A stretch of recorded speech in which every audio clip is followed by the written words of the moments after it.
Ako, kapag nasa bahay ng kaklase ko. Halika dito, kumain ka. Ay, wag na po tita, busog pa po ako. Gutom na ako, kaso nahihiya ako sa kanila. Ako, kapag nasa bahay namin. Ma, wala ba tayong pagkain dyan? Ay, may spaghetti? Wow naman ma, thank you ma. Ako, kapag nasa bahay ng tropa ko. Hi tita! Hi pre! Uy pre! Dito ka nga! Wala ba kayong pagkain dyan? Gugutom ako eh. Weh, check ko man yung ref nyo. Oh, sabi ko na eh. Bigyan nyo ako. Ay wow! Grabe! Thank you ah! Grabe, ang sarap na spaghetti! Bigyan mo ba ako? Gusto mo ba ng soft drinks? Oo pre. Ganda nito. Sana maging successful yung pagbebenta ko ng damit noon ha. Mahal, ang dami nating ibebenta mamaya. Manifest natin na makabenta kayo, Nay, para makaahon na tayo sa kahirapan. Hindi ako makapaniwalang nabili ko na yung pangarap kong tig 200,000 na relo. Wow, ang ganda niyan, Tay. Anak, tignan mo ito binili sa akin ng tatay mo. Diba ang ganda? Hala, di ba mahal yan, Nay? Mas mahal pa to sa bahay ng kapitbahay natin, no? Magbebenta ulit kami mamaya para mas marami tayong pera. Anak, binilang kita ng kotse. Gamitin mo to pag pupunta ka ng school, ha? Ha? Tay, di ko naman po kailangan ng kotse. Kaya ko naman po mag-commute. Gumastos pa tuloy kayo. Dami mo naman sinasabi, anak. Sige na, puntahan mo na sa labas. Wow! May sarili na akong sasakyan. Wow, ang ganda naman ng bagong kotse mo, Scarlett. Ah, salamat po. Hindi ka ba nagtataka, Scarlett, kung bakit ang bilis niyong yumaman? Galing yun sa pagbebenta ng damit nila nanay. Ang dami na nga nilang mamahaling gamit ngayon eh. Sure ka ba? Na damit lang ang tinitinda nila? Nay, bumabagabag talaga sa isip ko kung bakit ang bilis nating yumaman. Ano ba talaga binibenta niyo ni tatay? Ano ka ba anak? Malaki talaga ang kita sa pagbebenta ng damit. Pero nay, wala nang pero-pero. Hindi ka ba masaya anak? Na mayaman na tayo? Na nabibili natin lahat ng gusto natin? Sige na, mag-aayos pa ako ng benta ko. Mahal, nakauwi ka na ba?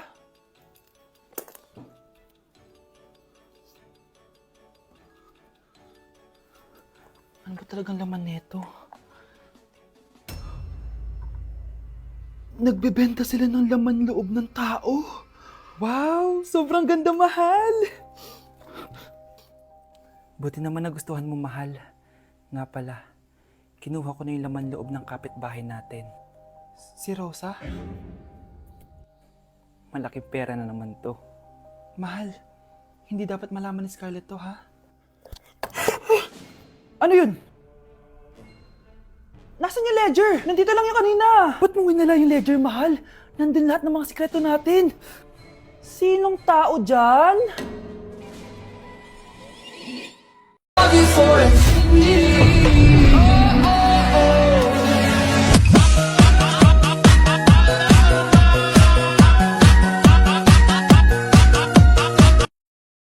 Dok, bakit ka meron neto, ha?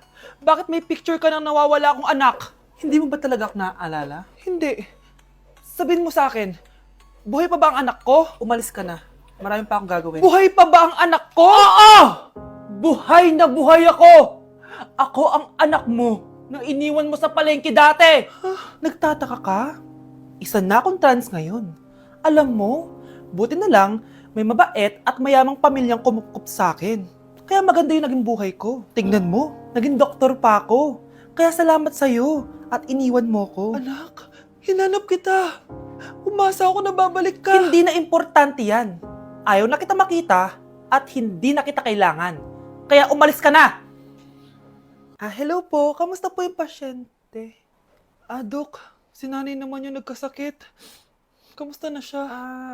Okay naman. Sa iba ko na lang siya ipapaasikaso, ha? Anak?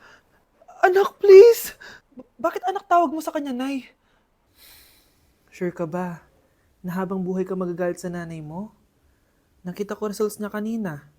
Anytime, pwede siya mawala. Magpapahangin lang ako. Nasaan na sila? Hello, nurse? Nasaan yung pasyente dito sa room 214? Anak? Ako ba hanap mo? Nay, akala ko may masamang nangyari na sa'yo. Anak, hindi na kita iiwan. Good news! False alarm lang pala yung nakita namin result sa nanay mo. Ibig sabihin, magiging okay siya. Salamat naman. Nay, ayoko na mawala ka sa akin, ha? Yay! May ate na ako! Wow! Gising na siya! Ang pala mo nandito sa bahay. Nay, wag ganyan please. Alam mo, bilib din ako sa'yo eh. Wala na nga tayong makain, nagpabuntis ka pa. Buti pa yung anak ni Rosa, pag-aaral ay natupag. Nakakawalang gana! Yan, umalis ka! Diyan ka magaling! Kasalanan mo to! Sinira mo yung future ko! Ate, please, tigilan mo yan. Walang kasalanan yung bata. Hindi! Dahil dito, galit sa akin si nanay. Kaya dapat mawala na to! Ate, wag! Ate! Anak, kain ka na. Nay? Sorry anak ha sa mga sinabi ko. Hayaan mo, babawi ako sa'yo ha.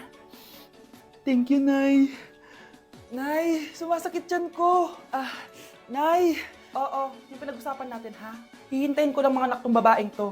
Pag nabigay ko na yung bata, ibigay mo na agad yung pera sa akin ha. Palak ibenta ni nanay yung anak ko. O anak, okay ka lang? Walang iya ka, Nay! Ang sama mo! Akala ko, totoo nagbago ka na. Pera pa rin pala yung nasa utak mo. Abay, bakit? Wala ka nang pakinabang dito. At least yung anak mo, mapapakinabangan ko. Wala ka namang papakain dyan eh. Napakasama mo! Lalayas na ako sa impyernong to! Sige, lumayas ka! Sino tinakot mo? Tignan natin kung saan ka pupulutin. Hello, Bes. Hello, Bes. Kilala mo ba si Edward? Oo, Bes. Siya yung ama ng dinadala ko. Mayaman pala sila, Bes. Gusto kanyang makita kasi gusto niyang panagutan yung baby mo. Talaga? Oo, Bes. Ito na yun, Bes. Bes, hindi mo na kailangan magtiis na nanay mo. Hindi pwedeng anak ko lang ang makikinabang sa yaman ng lalaking yun. Dapat ako din. Kapag pinirmahan mo to, akin na lahat ng mga kayamanan mo. Oh, pirmahan mo na. Tita, wala naman ako field trip ah. Hindi pa ba sinasabi ng teacher niyo na may field trip kayo? Anak, okay lang. Pipirmahan ko na to para makasali ka sa field trip niyo. Walang iya ka talaga, Rosa. Wala ka talagang titira sa akin, ha? Manda ka talaga sa akin. Mabilis ka talagang utuin, Susan. Salamat, Mare. Ramon, napapirma ko na siya. Atin na ang bahay, pera at mga ari-arian niya.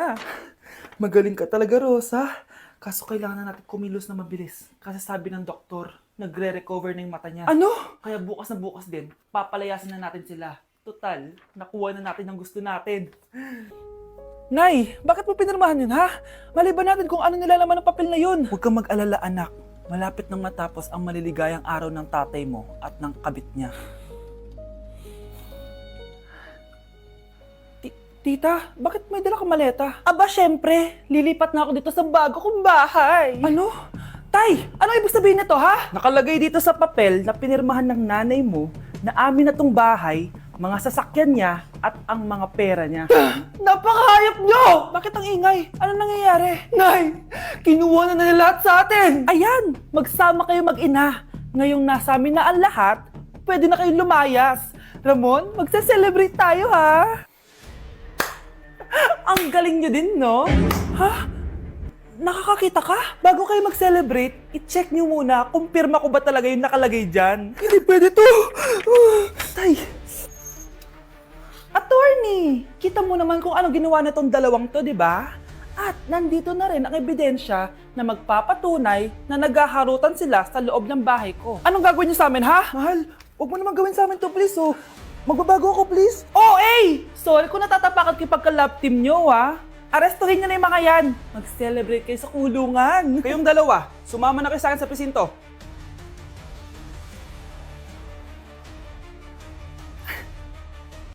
Kuya, Oh, may jowa ka na? meron na. Bakit? Kailan kayo magkikita? Hindi ko pa alam eh. Kailan mo papakilala kay mama? Papakilala? Sige pagdating niya. Wait lang ah. Nauhaw ako.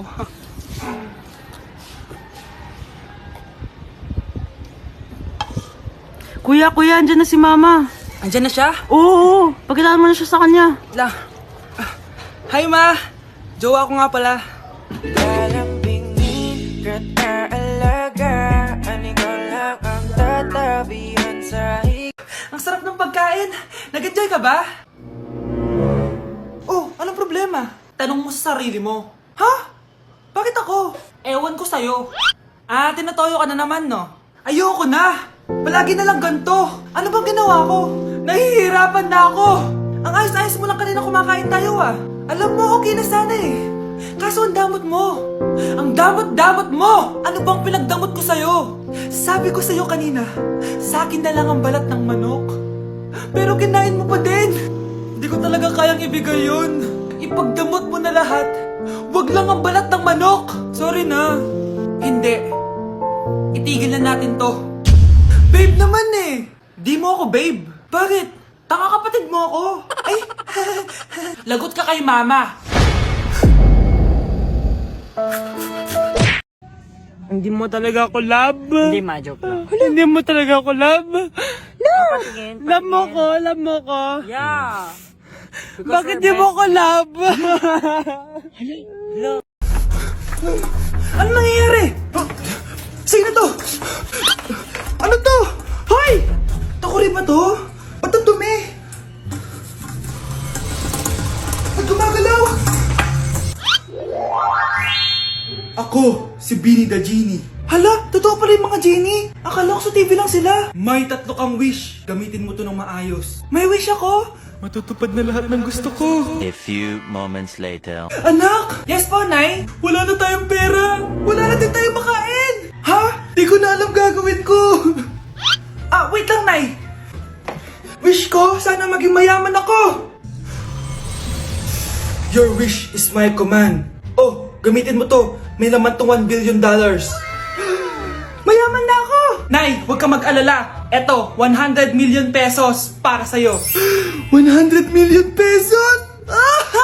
Thank you, anak! Ang yaman ko na! Nabili ko na lahat ng gusto ko!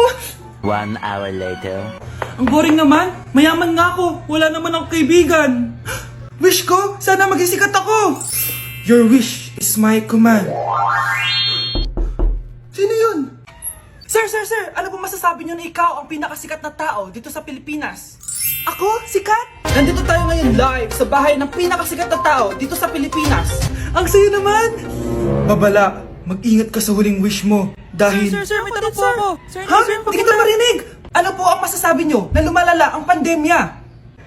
May isang solusyon lang dyan. Wish ko, sana maging maayos na yung mundo. Ayan, maayos na. Bakit, Genie? Magiging kabaliktaran ang huling wish mo. Ano nangyayari? Mamamatay na tayo lahat! Yes! Ang taas ng score ko! Anong score mo, Scarlett? 19 yung score ko. Ay, hindi perfect. Buti pa ako, naka 20. Pawi ka na lang next time, ha? Scarlett, nagawa mo ba yung assignment natin? May assignment tayo? Hala, di ko nagawa. Huwag mo nang sasabihin kay mama. Sige, di ko sasabihin. Ma'am, may assignment po pala tayo. Ay, oo nga pala, may assignment tayo, class. Ang hindi gumawa ng assignment, bagsak sa akin, ha? Bida-bida talaga tong si Samantha. Okay, class, sinong iboboto niyong president? I nominate Scarlett, ma'am. Ako? Di ako papayag. Dapat ako yung maging president. Go, Scarlett, kaya mo yan. I nominate myself because I believe na mas responsible ako. I believe na hindi ako nangungupit ng class funds. Iboto niyo ako dahil matataas ang mga scores ko. Iboto niyo ako dahil hindi ako nangungopya para lang tumaas ang score. Ako ba pinaparinggan mo? Mukhang may natamaan ata. Congrats, Scarlett. Deserve mo maging president. Gagawin ko yung best ko. Good morning, class. Hindi na papasok si Samantha. Ha? Ano nangyari? Ang balita ko, nag-drop na siya dahil sa sobrang pressure sa nanay niya. Palagi siya pinapagalitan kapag hindi perfect yung score niya. Nagalit din yung nanay niya nung hindi siya nanalo ng president. Kaya, na-depress talaga siya. Kawawa naman pala siya.